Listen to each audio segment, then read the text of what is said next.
Hello student, मैं के sir आज फिर से आप लोगों का स्वागत है मेरी YouTube channel AK Bright Academy में। जैसा कि आप लोग जान रहे हैं कि हम लोग क्लास 10th के चैप्टर 3 मैथ को जान रहे हैं। हम लोग क्या किए थे 3.2 तक पूरा कंप्लीट कर लिए थे। आज हम लोग का क्या चलेगा 3.3। 3.3 में हम लोग को पढ़ना है प्रतिस्थापन विधि। प्रतिस्थापन विधि में हम लोग देखेंगे कि प्रतिस्थापन विधि होता क्या है। तो चलिए चलते हैं, बिना लेट के हुए स्टार्ट करते हैं। देखिए, प्रतिस्थापन विधि में क्या होता है। प्रतिस्थापन विधि को सबसे पहले हम लोग समझते हैं। प्रतिस्थापन विधि जब हमारे पास ग्राफीय विधि था ही जब मेरे पास ग्राफीय विधि था ही तो प्रतिस्थापन विधि क्यों लाया गया। तो देखिए, जैसे हम मान लेते हैं एग्जाम्पल में, जैसे ग्राफीय विधि में हम लोग क्या करते थे, जैसे मान लेते हैं 2/11 और 18/13, इस तरह दो बिंदु आ गया। अगर इस तरह का हम क्या करें, इस तरह दिख रहा है आप लोग को। हाँ, इस तरह अगर हम लोग ग्राफ खींचे, इस तरह मान लेते हैं, इस तरह काट दिया, सॉरी मान लेते हैं इस तरह काट दिया, तो इस बिंदु पर हमें पॉइंट चाहिए। जो किस बिंदु पर काटा है वो बिंदु हम लोग को निकालना होता था। तो इस बिंदु पर निकालना बहुत ही कठिन हो जाता था ग्राफीय विधि में। अगर बाटा में आ जाए और यहाँ पर हमारा वैल्यू निकालना हो तो बहुत कठिन होता है इस बिंदु को निकालना। तो इसीलिए ला दिया गया है प्रतिस्थापन विधि को। प्रतिस्थापन विधि के अलावा भी हम लोग का 2-3 है और विधियाँ, जो इसके बाद हम लोग को जानना है। तो आज हम लोग जानेंगे क्या प्रतिस्थापन विधि। देखिए, प्रतिस्थापन विधि कहने का मतलब होता है किसी एक वैल्यू का मान दूसरे मान में रखकर प्रतिस्थापित कर देना। किसी एक वैल्यू का मान दूसरे क्या मान में रख देने पर जो प्रतिस्थापित किया जाता है वो क्या कहता है, प्रतिस्थापन विधि होता है। प्रतिस्थापन विधि में क्या होता है, एगो से हम एक्स का वैल्यू निकालेंगे, दूसरे में एक्स का वैल्यू रख देंगे, वही प्रतिस्थापन विधि होता है। देखिए, तो सबसे पहले प्रतिस्थापन विधि में किया जाता है, सबसे पहले दोनों इक्वेशन को इक्वेशन 1 इक्वेशन 2 मान लीजिए, समीकरण 1 समीकरण 2। अब बहुत ही गौर से याद करिएगा, यहीं तक मेरा कॉन्सेप्ट है। कॉन्सेप्ट देखिएगा, अब जो हम बोल रहे हैं प्रतिस्थापन विधि में लागू होने वाला। देखिए, समीकरण 1 और समीकरण 2 में से, समीकरण 1 या समीकरण 2 में से आप यक्स का मान निकाल कर देखिए। सबसे पहले पहला पॉइंट मान लेते हैं, समीकरण 1 से आप यक्स का मान निकालिए, यक्स का वैल्यू निकालिए। यक्स का वैल्यू निकालकर इसमें यक्स का मान रख दीजिए, राइट, तो मेरा मान निकल जाएगा। या समीकरण 1 से वाई का मान निकालकर इसमें वाई का रख दिए, मेरा मान निकल जाएगा।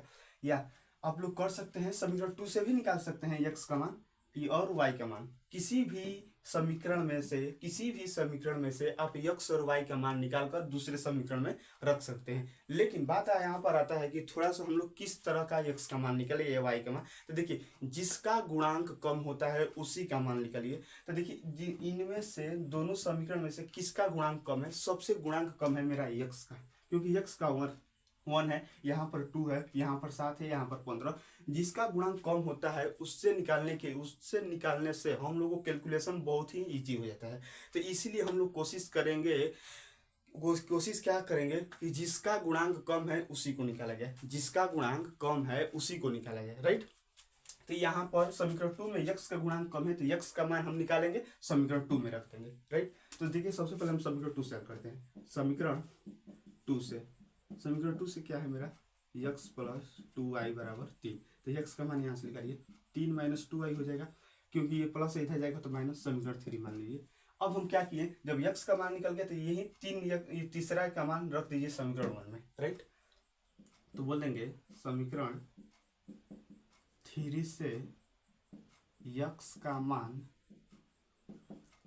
समीकरण 1 में रखने पर, तो 1 में रखिए, 1 मेरा क्या है 7 इंटू यक्स के जगह पर क्या रखना है 3 माइनस 2y रखना है, माइनस 15y बराबर 2।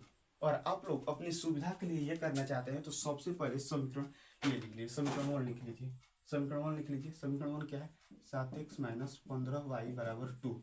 7 यक्स के जगह पर क्या रखना था 3 माइनस 2y माइनस 15y बराबर 2। देखिए, 70 लिखे 21 हो गया, 7 दूना के 14y हो गया, माइनस 15y बराबर 2। देखिए, ये प्लस है 21, उधर जाएगा तो माइनस हो जाएगा। देखिए, 14 और 15y कितना हो जाएगा, माइनस 29y हो जाएगा बराबर 2, माइनस 21 हो जाएगा, क्योंकि ये प्लस है, इधर इधर जाएगा तो माइनस में हो जाएगा। माइनस 29y बराबर माइनस 19 हो जाएगा, राइट। माइनस ले माइनस कट गया तो y बराबर क्या हो गया 19/29, दिख रहा है, इतना नीचे से आप लोग को दिख रहा है, ये बताइए। हाँ, y का मान कितना आ गया 19/29। अब y का मान किसी भी समीकरण में रख दीजिए, 3 में रख दीजिए, 1 में रख दीजिए, 2 में रख दीजिए, किसी भी में रख दीजिए, मेरा x का मान निकल जाएगा, राइट। तो सुविधा के लिए आप लोग को हम बता दें कि जब भी y का मान या x का मान निकलता है तो आप लोग रखिए समीकरण 3 में, जो नया समीकरण बना है, क्योंकि इससे वैल्यू निकालना हम लोग को बहुत ही ईजी होता है। तो हम लोग क्या कर रहे हैं, समीकरण 3 में रख रहे हैं, तो ले रहे हैं इस तरह, y का मान समीकरण 3 में रखने पर, 3 में रखने समीकरण 3 में रखिए। 3 क्या है, x बराबर 3 - 2 आई है, तो x बराबर 3 - 2 गुणे y का मान कितना है 19/29, 19/29। देखिए x बराबर 3 - 19 गुना के 38 हो जाएगा, बटा 29 हो जाएगा। x बराबर 29 एलसीएम हो जाएगा, राइट। 29 में 3 का गुणा कीजिए, 29 27 को 7 हासिल 2, 3 गुना के 6 2 8 माइनस 38। तो यक्स का मान कितना आया, घटेगा तो कितना होगा बताइए, 9 हो जाएगा ये, और इस 7 में 3 गए 4 बटा 29, 49 ना बचेगा, 9 8 17 4 3 7 1 8, हाँ 49/29। बताइए 49/29, ये हमारा x का वैल्यू, y का वैल्यू। हम यहाँ पर बताएं कि y का वैल्यू किसी भी में आप रख सकते हैं, उतना ही मेरे आंसर आएगा। समीकरण 3 में रखिए, समीकरण 2 में रखिए, समीकरण 1 में रखिए, किसी में भी एक भी वैल्यू आएगा, एक ही वैल्यू बराबर वैल्यू आएगा। समझ में आ गया। तो आप लोग के सुविधा के लिए बता दें कि जब समीकरण में 3 में रखते हैं तो हम लोग का इजी कैलकुलेशन होता है। अब इसमें रखते हैं तो 7 गुणे यक्स के जगह, सॉरी 7x - 15 गुणे 19/29, इतना बहुत भारी का भरम का क्या हो गया, हमारा कैलकुलेशन हो गया। समझ में आ गया। तो हम लोग क्या करेंगे, समीकरण 3 में रखेंगे, जिससे बहुत ईजी होगा। तो ये था मेरा उदाहरण नंबर 2, प्रतिस्थापन विधि। आगे और हम क्वेश्चन जानेंगे तो और आप लोग को अच्छे से समझ में। सबसे पहले इतना स्क्रीनशॉट लीजिए। देखिए हम आप लोग को ये बता दें कि जो 3.3 का उदाहरण नंबर 8 क्वेश्चन थे, पीछे वाला 7 हम लोग का उदाहरण था, गलती से 2 लिखा गया था, वो 7 था, ये 8 उदाहरण है। 8 नंबर उदाहरण में हमें ये कहा है कि प्रश्नावली 3.1 का जो पहला क्वेश्चन है उसको हम लोग प्रतिस्थापन विधि से हल करेंगे। क्वेश्चन में कहा है कि प्रश्नावली 3.1 का जो पहला क्वेश्चन है उसको प्रतिस्थापन विधि से हल कीजिए, तो इसको हम लोग प्रतिस्थापन विधि से हल करेंगे। तो देखिए हम इसमें आप लोग को क्या बताए थे कि अफ्ताब अपनी पुत्री से कहता है 7 वर्ष पूर्व मैं तुमसे 7 गुनी आयु का था, अब से 3 वर्ष बाद मैं तुमसे केवल 3 आयु का रह जाऊंगा, इस स्थिति को प्रतिस्थापन विधि से हल कीजिए। इसमें हम लोग क्या बताते हैं, सबसे पहले कौन कौन व्यक्ति हैं उसके नाम लिख लेते हैं। तो देखिए सर कौन कौन व्यक्ति हैं, हम आप लोग को बता रहे हैं कौन कौन व्यक्ति हैं। एक अफ्ताब है ये, और इसकी क्या है पुत्री है, ये दोनों व्यक्ति यहाँ पे। तो इस व्यक्ति का हम लोग नाम लिख लेंगे। देखिए तो एक कौन है, अफ्ताब है, और उनकी कौन है, पुत्री है, राइट। अब हम क्या करते हैं, वर्तमान आयु निकालते हैं। तो देखिए वर्तमान आयु सबसे पहले निकालते हैं, वर्तमान आयु, वर्तमान आयु, वर्तमान आयु निकालेंगे। और वर्तमान आयु निकालने के बाद हम क्या देखे थे, इसमें कितना कंडीशन बनता है, तो 2 कंडीशन बनता है। क्या बनता है, एक 7 वर्ष आयु, एक 7 वर्ष वाला, और एक 3 वर्ष बाद, 7 वर्ष, सॉरी देखिए 2 कंडीशन बनता है, 7 वर्ष पूर्व का बनता है एक, राइट, और एक 3 वर्ष बाद, 3 वर्ष बाद। ये दोनों कंडीशन हम लोग का इसमें बन रहा है। तो कितने कंडीशन ले लेंगे, 2, 7 वर्ष पूर्व, 7 वर्ष पूर्व, और क्या 3 वर्ष बाद, 3 वर्ष बाद। देखिए इसको हम लोग इस तरह एग्जाम में नहीं बताएंगे, इस तरह एग्जाम में नहीं बनाएंगे। हम पीछे वाले वीडियो में जब इसको बताए हैं तो इस तरह भी हम बताए हैं, पूरे टेबल बना करके अच्छे से आप लोग को समझ में आए। लेकिन जिस तरह एग्जाम में बनाना है उस वीडियो में हम बता चुके हैं किस तरह एग्जाम में बनाना है, एग्जाम में बनाना है तो उस तरह बनाइएगा। यहाँ पर देखिए ये खाली हम समझाने का एक फंडा है, बहुत अच्छे से आप लोग को समझ में आ सकता है। तो देखिए अफ्ताब का x वर्ष मान लीजिए वर्तमान आयु, और y वर्ष इसका पुत्री का, राइट। तब देखिए 7 वर्ष पूर्व का रहा है, तो हम आपसे ये पूछे, देखिए अफ्ताब कह रहा था कि 7 वर्ष पूर्व मैं तुमसे 7 गुनी आयु का था। इसको छोड़ दीजिए, सबसे पहले मेरे पर आइए। हम बता रहे हैं कि आज मेरा वर्तमान आयु 20 वर्ष है, मेरा वर्तमान आयु 20 वर्ष है, तो 10 वर्ष पहले हम कितने वर्ष का होंगे, 10 वर्ष का। कैसे, हम वर्तमान आयु में 10 वर्ष पूर्व आयु को हटा दे रहे हैं, तो मेरा 10 वर्ष पहले का आयु निकल रहा है। तो उसी तरह क्या है कि 7 वर्ष पूर्व, 7 वर्ष पूर्व कहने का मतलब जब आफ्ताब का उम्र जब आफ्ताब का वर्तमान आयु यक्स वर्ष है तो 7 वर्ष पहले कितना हो जाएगा, x-7। कैसे, जब मेरा वर्तमान आयु आज 20 वर्ष है तो 10 वर्ष पहले मेरा 10 वर्ष होगा, क्योंकि वर्तमान आयु में से 10 वर्ष पूर्व का क्या घटा रहे हैं। उसी तरह ये भी हो जाएगा y-7। ये क्या है, 3 वर्ष बाद, जैसे आज हम 20 वर्ष का है तो 10 वर्ष बाद हमारा कितना उम्र होगा, 30 वर्ष। वर्तमान आयु में 10 वर्ष बाद वाई को जोड़ रहे हैं, तो उसी तरह आफ्ताब के वर्तमान आयु में 3 वर्ष बाद वाला जोड़ देंगे और इसमें भी जोड़ देंगे, तो ये मेरा हो गया। समझ में क्या। अब चलते हैं हम लोग प्रश्न से कि प्रश्न हमारा क्या कह रहा है। प्रश्न देखिए क्या कह रहा है, 7 वर्ष पूर्व में, 7 वर्ष पूर्व, आफ्ताब बोल रहा है 7 वर्ष पूर्व, तो आफ्ताब का 7 वर्ष पूर्व क्या है, x-7 है। पूर्व मैं तुमसे 7 गुनी आयु का था, आफ्ताब बोल रहा है कि 7 वर्ष पूर्व मैं तुमसे कितने गुना था, 7 वर्ष गुना था। ये मेरा इक्वेशन है, समझ में गया। तो इसको सबसे पहले हल कर लीजिए, x-7 बराबर 7y हो जाएगा, -7 49 हो जाएगा। तो देखिए x बराबर 7y -49, ये माइनस इधर जाएगा तो +7 हो गया, तो x बराबर क्या हो जाएगा 7y, ये घट जाएगा तो कितना हो जाएगा -42 हो गया। समीकरण 1 बन गया मेरा। अब चलते हैं समीकरण 2 की ओर। देखिए पुनः प्रश्न से हल करते हैं, पुनः प्रश्न में हमारा क्या कहा है कि अब से 3 वर्ष बाद आफ्ताब का 3 वर्ष बाद क्या है, x+3 है। तुमसे केवल 3 गुनी आयु का रह जाऊंगा, ये अपने बेटी से कह रहा है, तुमसे केवल 3 गुनी आयु का रह जाऊंगा। समझ में गया। तो x+3 बराबर 3y हो जाएगा, प्लस 3 लिखे क्या हो जाएगा 9 हो जाएगा, हो जाएगा कि नहीं बताइए। तो x बराबर 3y + 9, 3 प्लस से इधर जाएगा तो माइनस में हो जाएगा, x बराबर 3y + 6 हो जाएगा। समीकरण 2। अब हम लोग का दोनों समीकरण बन गया। जब 2 समीकरण बन गया तब हम लोग प्रतिस्थापन विधि से हल निकाल सकते हैं। कैसे निकालेंगे, हम क्या बताए थे, दोनों में से किसी एक का हम लोग x का मान निकालेंगे या y का मान दूसरे मान में रख देंगे। तो ऑलरेडी इसमें हम लोग दोनों x का मान निकला हुआ है, तो हम क्या कर रहे हैं, समीकरण 1 से x का मान उठा रहे हैं और इसमें रख दे रहे हैं। राइट, समीकरण 1 से देखिए क्या इजी करने के लिए हम समीकरण 2 का इसमें रख रहे हैं। आप लोग किसी भी रख सकते हैं, 1 का भी इसमें रख सकते हैं, कोई दिक्कत नहीं, आंसर मेरा वही आएगा। तो मेरा जैसा मन कर रहा है वैसे हम कर रहे हैं। देखिए समीकरण 2 से x का मान समीकरण 1 में रखने पर, समीकरण 1 में रखने पर, तो समीकरण 1 में रखिए, 1 क्या है, x बराबर 7y - 42। तो x का मान रखिए, यहाँ पर x का मान क्या है 3y + 6 है बराबर 7y - 42। अब देखिए ये 6 हो गया, ये माइनस से 42 इधर आएगा तो प्लस में हो जाएगा 42 बराबर 7y, ये 3y प्लस में इधर आएगा तो माइनस में हो गया, कट जाएगा तो कितना है 42 6 कितना हो जाएगा 48 हो जाएगा बराबर ये कितना हो जाएगा 4y। बताइए 4y हो गया, कट जाएगा तो कितना हो गया 12 चौके 48, तो y का मान कितना आ गया 12 आ गया। ये बताइए y का मान कितना आया 12 है। समझ में गया। अब y का मान किसी भी समीकरण में हम लोग रख देते हैं, समीकरण 1 या समीकरण 2 में मेरा मान निकल जाए। समझ में गया। तो निकलते हैं y का मान समीकरण किस में रखने पर 1 में रखने पर, जैसा आप लोग रख सकते हैं में रखने पर।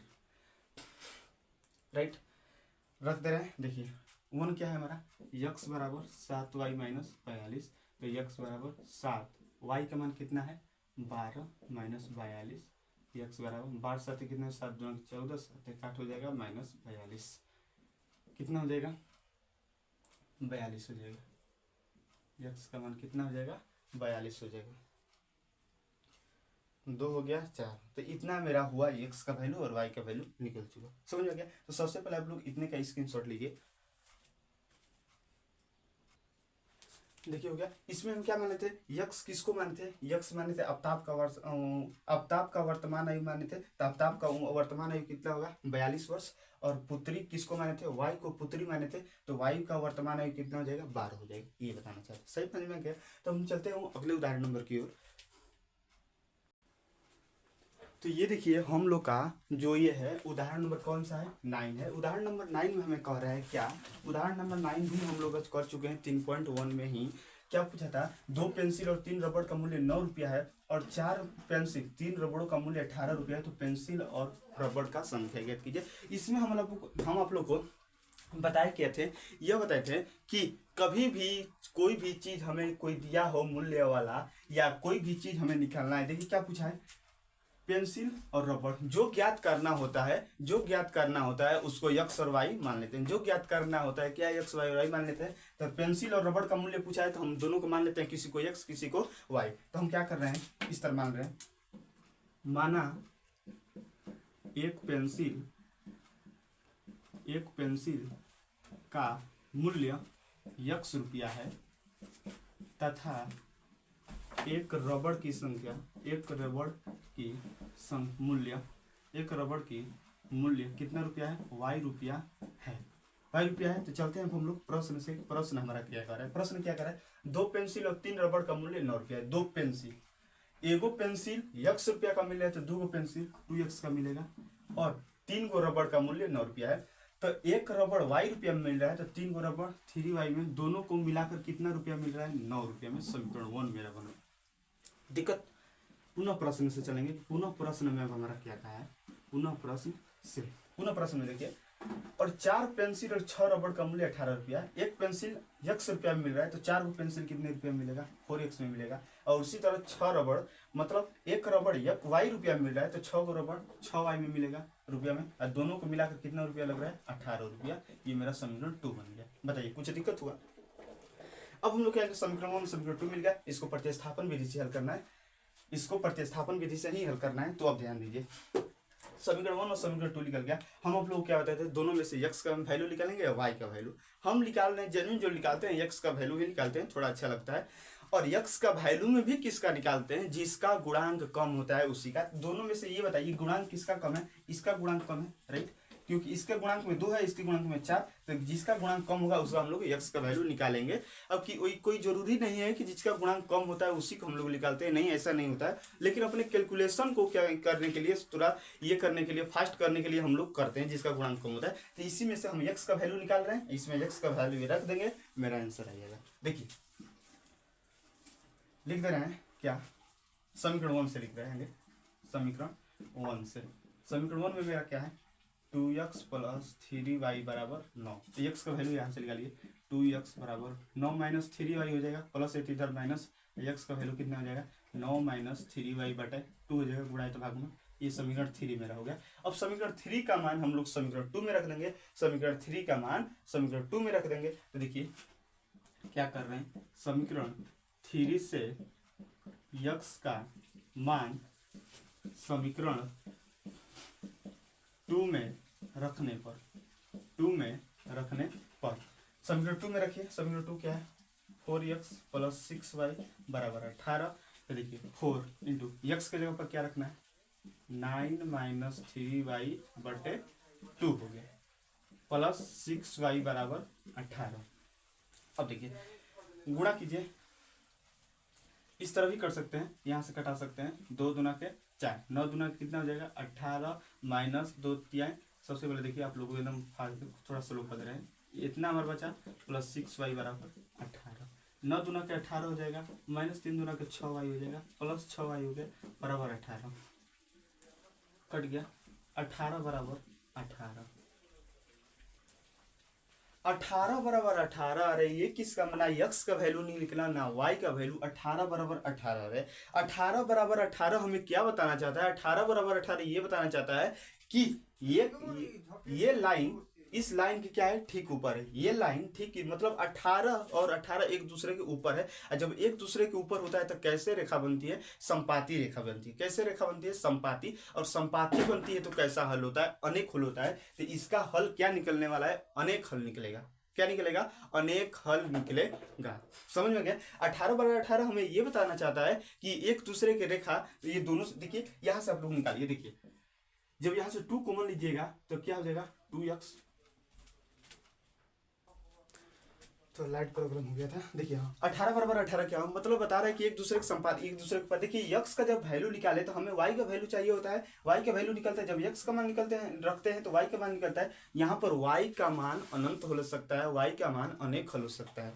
y का मान अनेक हल हो सकता है। ये 18/18 ये कर रहा है कि y का मान अनंत आ सकता है और ये जो दोनों है एक दूसरे के ऊपर है। देखिए ये क्या कहना चाहता, 2x + 3y = 18, तो 2x + 3y बराबर ये कट जाएगा तो 2 9 18। ये इक्वेशन को देखिए और इस इक्वेशन को देखिए, दोनों इक्वेशन बराबर है, मतलब बराबर है तो एक दूसरे के ऊपर ही आएगा। एक दूसरे के ऊपर आएगा तो हमें ये पता चलता है कि संपाती या संपाती में अनेक हल होता है, मतलब y का मान अनेक हल निकलने वाला है, अनेक मान निकलेगा y का मान। समझ में आ गया? इसका क्या बोलेंगे, ये तो हम बोलेंगे कि सबसे पहले ये संपाती रेखाएं हैं, क्या है, संपाती रेखाएं हैं और y का मान अनेक हल होगा, y का मान अनेक हल होगा, अनेक हल होगा। क्या होगा, y का मान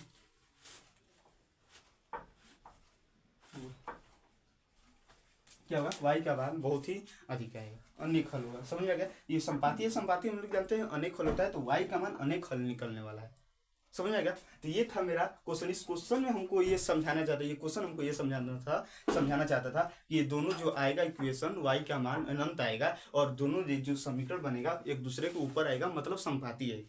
समझ में आ गया? अब चलते हैं अगले उदाहरण नंबर को देखते हैं। सबसे पहले लिखने का स्क्रीनशॉट लीजिए। ये देखिए उदाहरण नंबर ये कौन सा है, मेरा 10 है और उदाहरण नंबर 10 हमें ये कर रहा है कि इस उदाहरण नंबर 3 को लीजिए। उदाहरण नंबर 3 ये है मेरा उदाहरण नंबर 10 क्वेश्चन में कर रहा है कि उदाहरण नंबर 3 लीजिए और इसको क्या कीजिए, बोले कि क्या दोनों रेल की पटरियां एक दूसरे को काटेगी। तो यहाँ से हम लोग बता सकते हैं कि रेल की पटरियां एक दूसरे को नहीं काट सकती, क्योंकि हम लोग जानते हैं रेल की पटरियां एक दूसरे के समानांतर होती है, नहीं काटेगी। मेरा आंसर भी वही आने वाला है। तो देखिए समीकरण सबसे पहले निकालते हैं हम, इसको जो लिख लेते हैं इक्वेशन को, x + 2y - 4 = 0 समीकरण 1 मान लेते हैं और 2x + 4y - 12 = 0 समीकरण इसको 2 मान लेते हैं, राइट। तो हम क्या बोले कि दोनों में से x का वैल्यू निकालेंगे, दूसरे वैल्यू में रख देंगे। तो हम क्या कर रहे हैं, हम x का वैल्यू कौन निकालेंगे, जिसका गुणांक कम होता है। तो दोनों समीकरण में सबसे गुणांक मेरा इसका कम है, x का गुणांक समीकरण 1 में सबसे कम है। तो समीकरण 1 से हम लोग निकालते हैं, समीकरण 1 से। समीकरण 1 मेरा क्या है, x + 2y - 4 = 0। x का वैल्यू निकालिए, x + 2y = 4 हो जाएगा, माइनस इधर प्लस x बराबर क्या हो जाएगा 4 - 2y। ये मेरा समीकरण 3 बन गया। और जो x का वैल्यू निकलता है उसको समीकरण 2 में हम लोग रख देते हैं। तो x का वैल्यू हम लोग क्या के लिखेंगे, समीकरण 3 से x का मान समीकरण 2 में रखने पर समीकरण 2 में रखिए। समीकरण 2 क्या है, 2x + 4y - 12 = 0 है। तो x का वैल्यू यहाँ पर रखिए 2 × x का वैल्यू कितना है, 4 - 2y + 4y - 12 = 0। इतना तक दिख रहा है। हाँ देखिए अब यहाँ से हम लोग चलते हैं। यहाँ क्या है, अब गुणा कीजिए, 2 × 6 = 8 - 2 × 10 4y + 4y - 12 = 0। ये 4y से 4y कट गया, 8 में से 12 जाएगा, -4 = 0। अब ये आप लोग बताइए, -4 0 के बराबर होता है, ये बिल्कुल ही गलत होता है कि -4 0 के बराबर नहीं होता है। जब -4 0 के बराबर नहीं होता है, तो जब ये अगर इसका क्या करिएगा, ग्राफ बनाइएगा तो एक दूसरे क्या आएगा, पैरेलल आएगा। तो मतलब ये क्वेश्चन हमको गलती कर रहा है कि क्या एक रेल की पटरियां एक दूसरे को काटेगी। यह कथन बिल्कुल ही गलत है। यहाँ पर बोल देंगे यह कथन गलत है। अतः दोनों रेल की पटरियां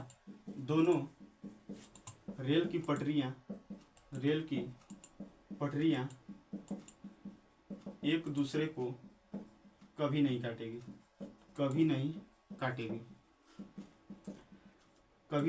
काटेगी। तो ये जो क्वेश्चन दिया था, हम अब बताइए कि -4 और 0 के बराबर होता है, -4 0 के बराबर नहीं होता है। जब नहीं होता है तो कैसे ये काट सकता है। जब दोनों बराबर होता है तो हम लोग बोलते थे कि संपाती होता है और एक जो मिलता है वो प्रतिच्छेदी होता है। समानांतर में क्या होता है, इसका कोई हल नहीं होता है। यह कथन मेरा बिल्कुल गलत है कि -4 0 के बराबर होता है। -4 0 के बराबर नहीं होता है, इसलिए क्या लिख देंगे, यह कथन बिल्कुल ही गलत है और दोनों रेल की पटरियां एक दूसरे को कभी नहीं काटेगी। हम शुरू में ही बताए थे कि दोनों रेल की पटरियां एक दूसरे के समानांतर रहेगी। तो यहाँ पर देखिए समानांतर भी आ गई, मतलब नहीं काटने का मतलब क्या होगा, समानांतर होगा।